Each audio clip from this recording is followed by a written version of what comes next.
আসসালামু আলাইকুম প্রিয় ছোট্ট বন্ধুরা, আশা করি তোমরা সবাই ভালো আছো। আজকে আমি ইংরেজি স্মল লেটার শিখাবো। চলো শুরু করি।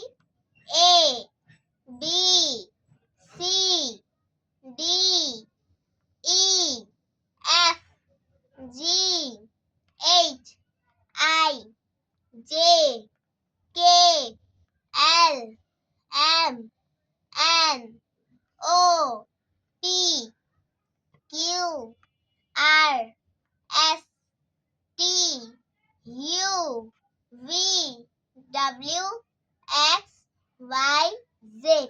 আমি আবারও পড়ছি।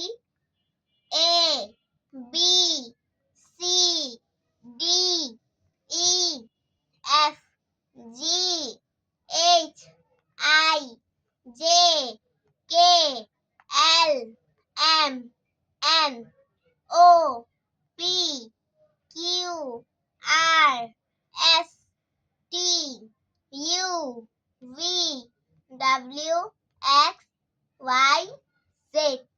আজ আর নয়, ভালো ভাববে, ভালো থাকবে। আল্লাহ হাফেজ।